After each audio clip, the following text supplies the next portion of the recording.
Hey everybody, it's Jay Baer from Convince and Convert, and this is another episode of Marketing Marvels, where I bring you the very best marketing technology that you should implement in your organization, technology that I believe in and use, and I hope that you're going to use it as well. Today, a very special guest on Marketing Marvels, my friend Tim Burke, who is the co-founder and CEO of a terrific company called Affinio, Affinio.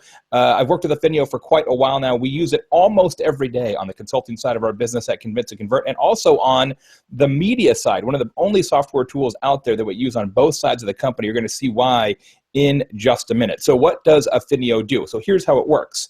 You've got a ton of followers on Twitter and Pinterest as well, perhaps, and those followers have commonalities. They have ties that bind. They have things that make them birds of a feather. But what is interesting is that your audience on any social network is not homogenous. You may think it is homogenous, that the people who follow you are like this. But as it turns out, that's not true. There's a bunch of different micro communities of cluster segments of your audience that follow you for different reasons. And each of those clusters has commonalities that are really, really important to understand. When you understand those commonalities, when you understand the micro segments of your audience, you can do better targeting, you can do better partnerships, you can do better influencer outreach. You can do a lot in social media and content marketing when you really know what makes your audience tick. And that's what Affinio does. It gives you a fast, simple, incredibly powerful, and amazingly illustrative way to understand what really makes your audience tick. And we're going to see it in just a second. Tim Burke from Affinio, thanks so much for being on Marketing Marvels. Very excited to be here this morning, Jay. Thanks so much for having me. You bet. So you are one of our favorite Canadian companies as well. So that is fantastic. That's why we like working with all the Canadian companies, because they're so nice. Yeah, we say A and sorry a lot, but other than that, Jay, it's a good story. Yeah. So what did I leave out of my introduction? Anything that I didn't talk about? I know there's a lot going on behind the scenes from a sort of horsepower and big data perspective to make Affinio work.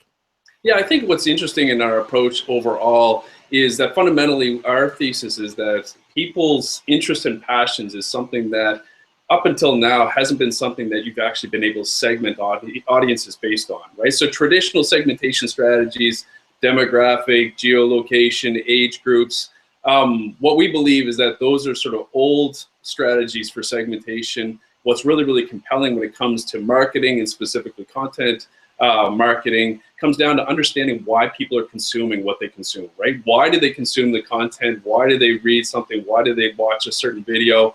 And realistically, we firmly believe that it's a foundational interests and passions of these individuals that basically drive them to consume that content. And so with a lack of understanding of that, you're sort of shooting in the dark. You're creating content without necessarily understanding why they're going to consume it or if they're going to consume it. What our approach is basically looking at these very subtle signals in social, and although it's a marketing intelligence platform, so social is just a very, very rich signal for us, but looking at the things that they follow, what they like, as opposed to what they're saying on social, as this underlying understanding of those interests and passions. And when we do so and are able to segment based on that, we find ourselves with a really, really compelling platform, very unique in its nature, and very, very compelling in terms of content strategies. Yeah, it sure is. As I mentioned, we use it all the time, both for our own work and also for clients. And you can use it as well, Marketing Marvels viewers. At the end of this short episode, I'm going to give you a special URL that you can use to go get a free analysis, a custom analysis of your own audience. So you'll get a little taste of Affinio for your own business. I'll give you that URL in just a second. Tim, are you ready to take a look at the platform? Yeah, absolutely. Let's just jump right in here. Fire up the screen share. Flash up the screen share. And for today's viewers, we're looking at Jay Baer himself, his audience on Twitter. It's mostly, probably mostly relatives, right? Is that mostly relatives? Yes, we found a few. Actually, probably arguably more important and more valuable than yourself, Jay. But we'll see if we can find them when we actually dive in a little deeper. But super excited to actually show this as a presentation. Obviously, there's going to be a lot of familiarity with what we present today, both to Jay and your viewers themselves. And so the context, I think, will be super compelling in terms of this as a demonstration. But so in order to get this report, what do I have to supply as a person or a brand to get this output? Just here's my Twitter account information and go do it? Exactly. I mean, we put a lot of focus and a lot of attention into building a platform that's not driven by data scientists. It's driven by individuals like yourselves and myself that effectively what you're looking for is the information to be aggregated with the power of this algorithm in the back end. In this particular case, all we did is simply pointed to your Twitter handle as a starting point and told the engine to go. And with doing so, basically the algorithm then goes to work. And what's unique about our approach, as I indicated early on, is that what we're doing in this particular report is looking at over 200,000 of your social followers on Twitter as a starting audience segment that we're analyzing. And what the algorithm does is looks at each of those individuals, and beyond following Baer, looks at what else they're following on Twitter specifically in this particular example. And what it's looking for is similarities or signals that identifies individuals based on the similarities of their follower patterns. So what it starts to do is looks at their follower patterns and then aggregates them around a multitude of these different clusters and segments based on the similarities of those patterns. And so when the algorithm first comes back, these are unlabeled segments. They're segment 1, 2, 3, 4, 5.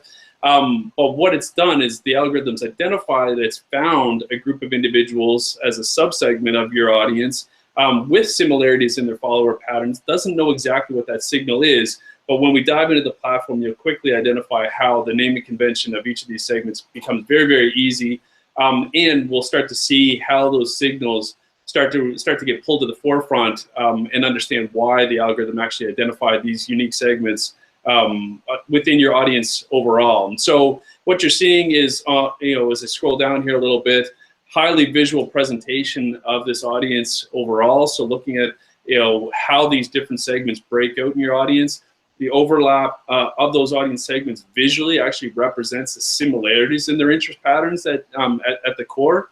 And then on the right-hand side, what you're seeing is what we sort of highlight as an important factor here is, again, instead of looking at what people are talking about as a key indicator of what they're interested and passionate about, what we've identified early on within the development of this platform is that most people don't say anything on social, right? So these green bars represent the people within each of these segments that are talking or tweeting regularly in this particular social audience. And the reality is that most people don't say anything. And so what we're able to do with our sort of analysis and what the engine's actually doing is look at those people in that audience who may not be tweeting frequently, but looking at their underlying follower patterns as a key signal as to what they're interested and passionate about. And we're able to leverage that signal so that we can essentially build better content and build better creative that's hyper-targeted based on their interest patterns. So although they may not express themselves or even necessarily be sharing content that they like, you fundamentally know what they're interested in and therefore have a solid understanding of what content they're already consuming and if your content that you're creating is going to align with basically those interests and passions as a whole. It's amazing every time I run a report like that, I discover something new. This time, I did not realize that I had a full segment worth of Toronto followers. It may be, and actually, I know why that's true. 2 weeks ago, I was in Toronto for the Uberflip Experience Conference and keynoted an event there. Uberflip's another company that's been on Marketing Marvels and a company that I'm invested in. And of course, it was hundreds and hundreds and hundreds of highly relevant Canadian, mostly Toronto, content marketers. And so I think that's where that segment emerged from. The last time I ran this report, which has been a couple of months, that segment wasn't there. And so I think that's where it came from. So it's fascinating to see that you go do a conference in a particular location and all of a sudden it creates a relevant segment in Affinio. It's pretty remarkable. We've done analysis of a lot of brands, direct enterprise audiences, and oftentimes they'll actually be able to, we'll identify audience segments that seem obscure to us, but they're highly relevant. It turns out to be highly relevant to the brands themselves because of oftentimes, that was an event that we sponsored last year, or we did basically a collaborative campaign with that other brand, a year ago. And so you oftentimes are actually able to tangibly see the ROI associated with many of those marketing efforts based on this type of analysis, which I think is also super compelling. Well, and what's amazing about that day to day is that, let's say you've got the Toronto audience in my case. Okay, so I might have a piece of content that I want to share that I know is going to be relevant to the Toronto audience because maybe it's a Canadian slanting piece of content. But most of my audience is not that audience, right? It is, you know, the Toronto group is a small subset of everybody. Yeah. And so what typically holds organizations back is they say, well, if I share this right now, I know that only a few percentage points of my overall audience is going to be interested in it. So let's not do it because you don't want to turn off 92% to turn on 8%. But what you can do in Affinio is you can actually press a button and export each of those segments as a custom audience and then use Twitter ads or Facebook ads to promote that piece of content only to that segment. So if I have a piece of, let's say I'm coming to Toronto again and doing an event that has an admission fee, I could just go into Affinio, press a button, export those Toronto people as a custom audience, import that custom audience into Twitter and or Facebook on the paid side, and then run ads only against that segment. That is how you use micro-targeting to your advantage.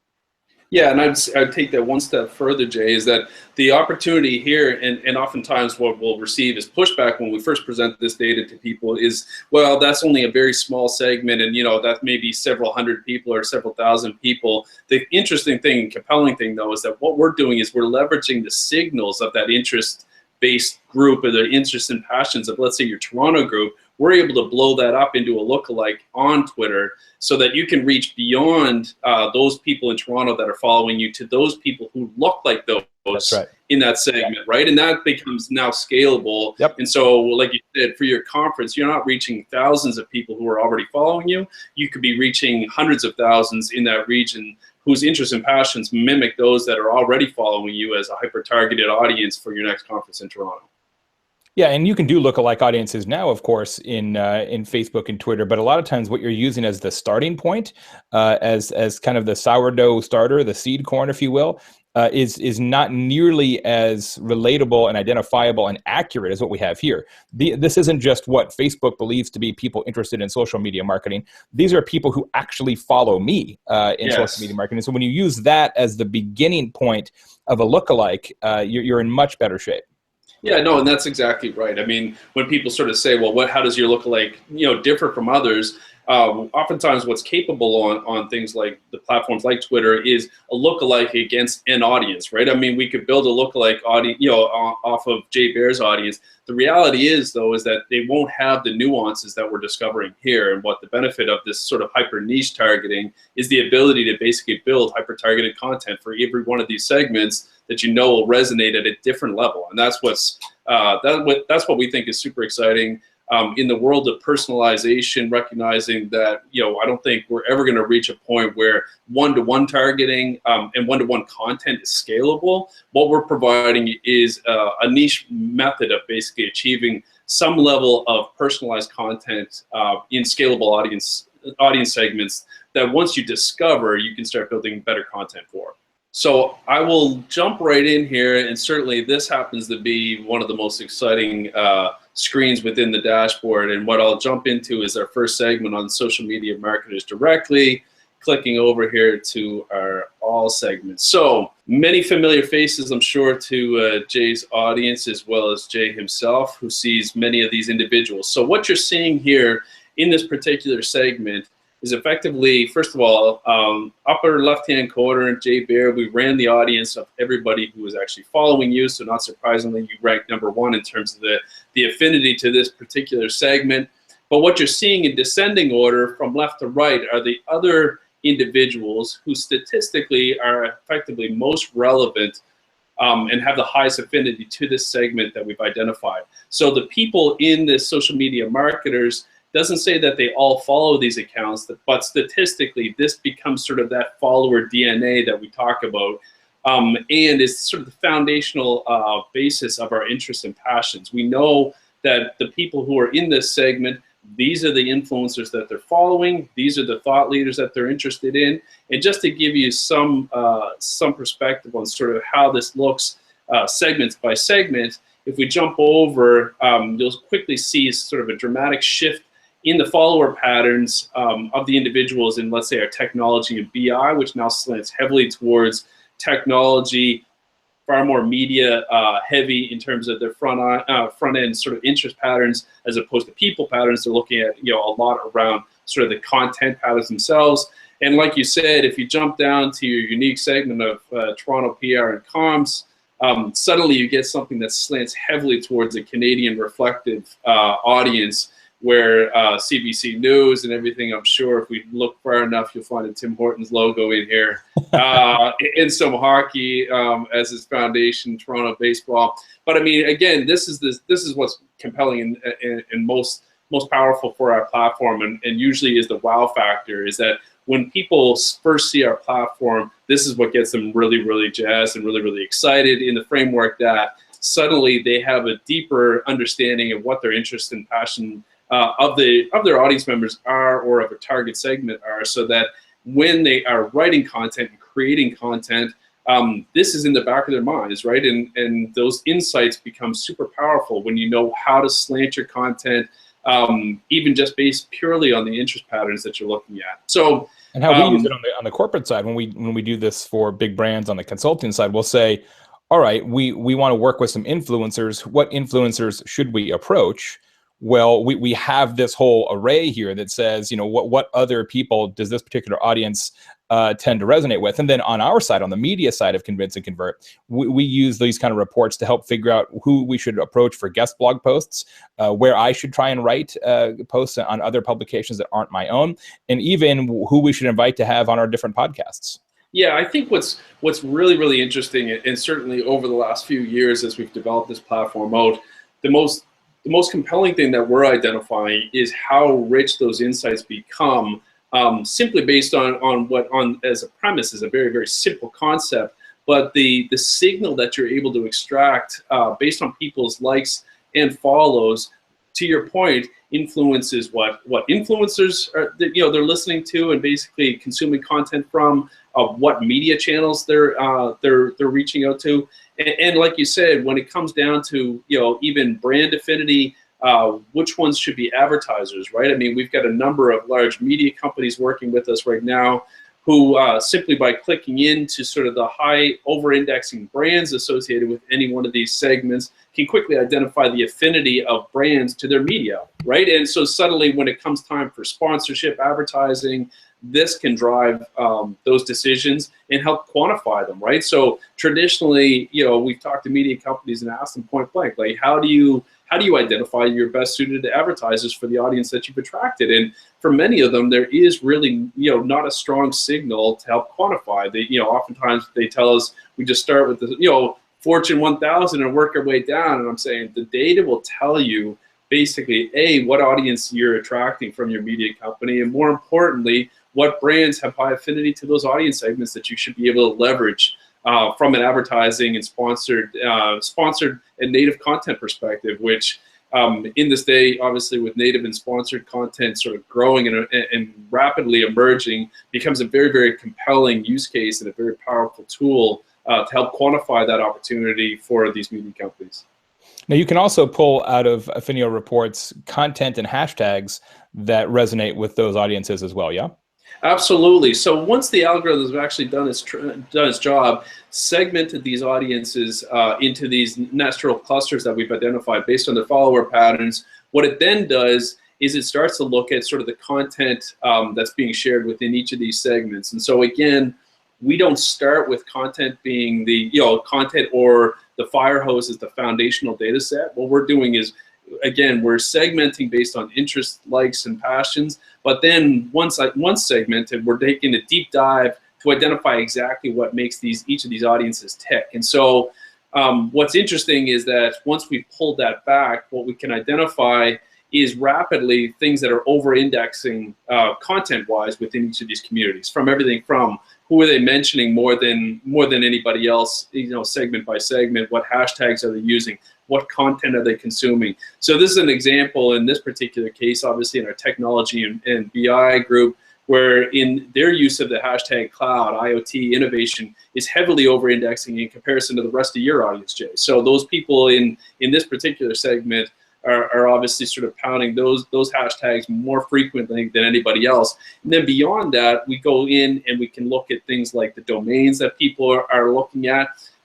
So when you start speaking of display ads, banner, targeted content, even sort of branded content, again, from a native and sponsored content perspective. You can see where people are consuming their content, right? So you can actually say, if I want to reach and expand my technology or BI segment within my audience, where else are they consuming data? Where else do they spend their time? Where are they finding articles, which they are sharing on social, as the foundational signal as to where you should place your content, where you should be doing maybe sponsored or native content, or maybe where you, like you said, Jay, may want to be guest posting or guest blogging to basically help grow your brand itself, to help grow that particular segment.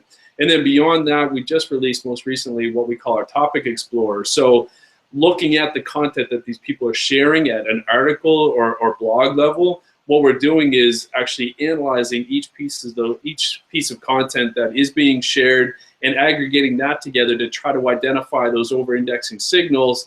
And for example, in this particular case, you can see a cluster forming content-wise for this technology and BI group. And when you dive into it, you can start to see that what's over-indexing is this sort of talk about Facebook and their feeds and video ads.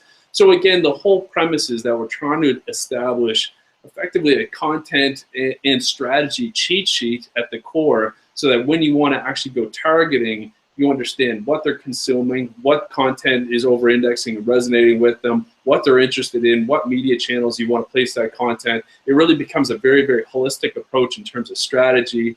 And as a result, that's why we've got such a massive adoption with digital strategists all the way through to analysts and researchers, who are now powering our platform and using it to power essentially their strategy and front end understanding of these audience segments. So what I think is really, really interesting in terms of this marketplace now, and what we're seeing as a shift, is that audience has always been traditionally identified and talked about in the format of media buying, right? So at which is sort of the execution or final stage of a campaign.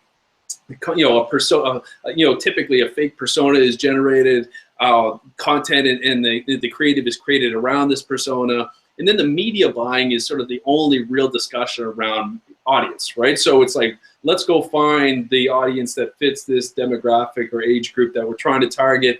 What we're doing is flipping that out on its head. We're saying, if we have a deep understanding of the audiences that we want to go after, and if we can understand their interests, passions, content consumption patterns on the front end of strategy, it's just far more compelling. It'll lead to better content, it'll lead to better content strategies, lead to better strategies in general, such that when it comes to media buying, you've already predefined that audience segment. And to your point, now in this particular case, next time you do a conference in Toronto, you know exactly where that starting point is, you know what they're interested in, you know how to slant that content or that ad towards something that they'll be interested in, and you know where to find that audience on social when you want to amplify, whether it's an ad, a piece of content, or a conference promotion in that format. So that's what we see as sort of super exciting in terms of the framework of what we're seeing as a shift in the marketplace, where this audience first approach is becoming a very, very compelling means of developing strategy all the way through to the creation of content and the execution of that content at scale. And you can also do some interesting competitive analysis in here as well. Absolutely. I mean, in this particular case, we're analyzing your audience. We've got a number of users on our platform that do deep dives in their competitors' audience. We have the capability to actually run more than one handle simultaneously in this particular case. So you can actually find the white space between you and a competitor. You can find segments that your competitor dominates that you're not, you don't even necessarily, show up in at all. So you can start to formulate strategies. In this particular case, Jay, you may, against a competitive nature, you may have identified that technology and BI is a segment that you're growing that your competitor doesn't show up in, that slants in a direction that you may see it as an opportunity to start, building more compelling content to help continue to grow a segment that, that is sort of not, being ignored or not taken advantage of from a competitive perspective. That's awesome. Fantastic. Great demo.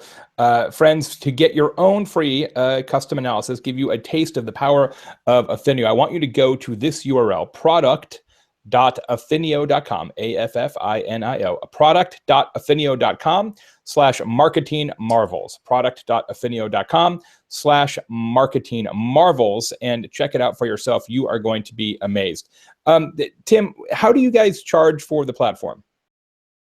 So our current pricing is seat-based licensing. So we structure it as a SaaS service. The platform continues to expand.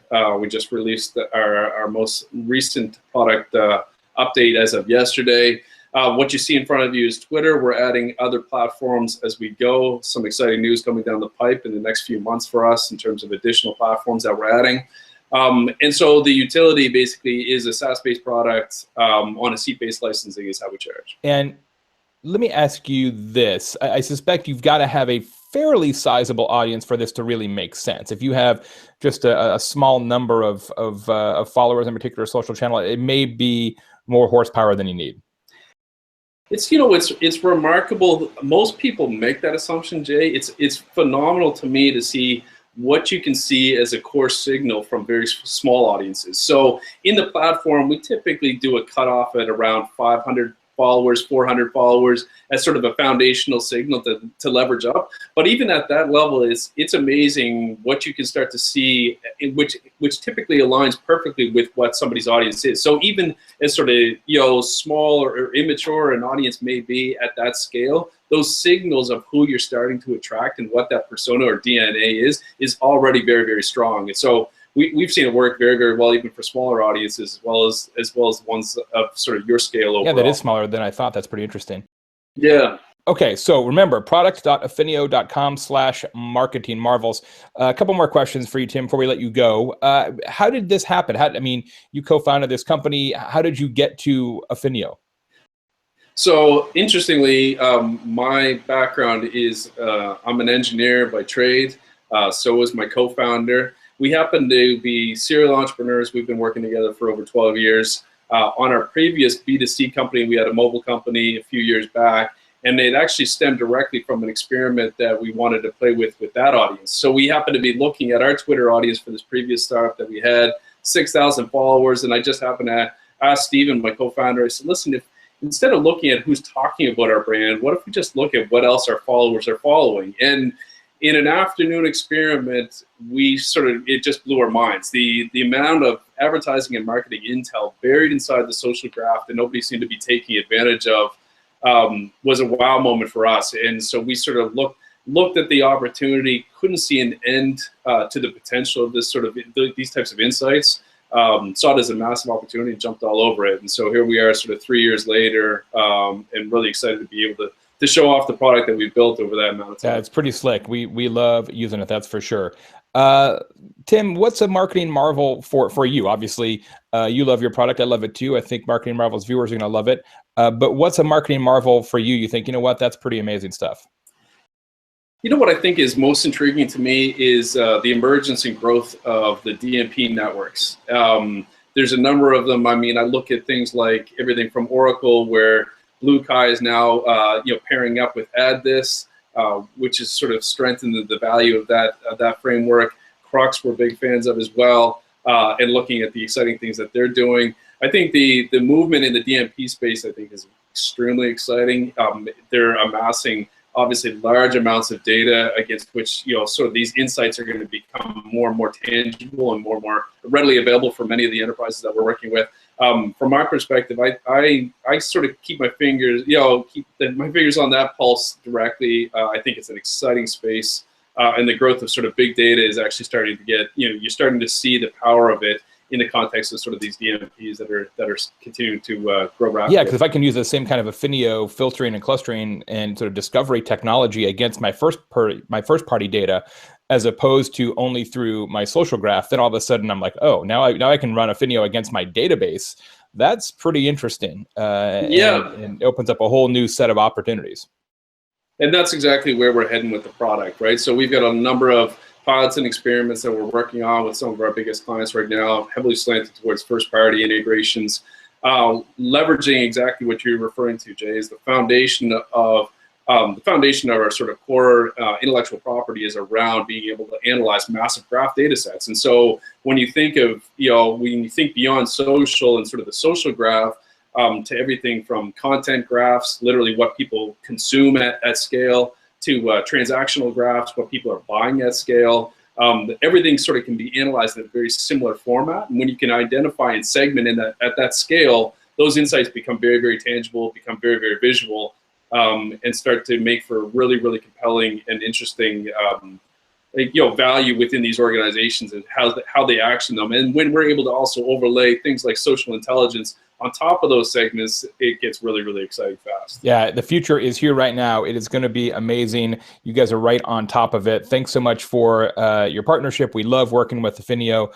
Great job as always. Remember, folks, go to product.affinio.com/marketingmarvels to get your own taste of the power of this kind of network analysis and segment identification. Tim, thanks so much to you and the whole Affinio team for continuing to iterate and put out a fantastic platform. Thanks to all of you for watching this episode of Marketing Marvels. As you know, we do Marketing Marvels episodes every 3 weeks or so. So to make sure you get all of them, subscribe to the channel. Go to bit.ly/Marketing Marvels. That's bit.ly/Marketing Marvels to make sure that you do not miss an episode. Marketing Marvels is, of course, a production of Convince and Convert Media. We have a number of other shows that would appeal to different segments of my audience. Social pros for social media marketers, content pros for content marketing marketers, influence pros for people interested in influence marketing, the Convince and Convert podcast, the business of story, and many more. Go to convinceandconvert.com/podcasts for the entire lineup or find them on iTunes. Until next time, I am Jay Baer from Convince and Convert, and this has been Marketing Marvels.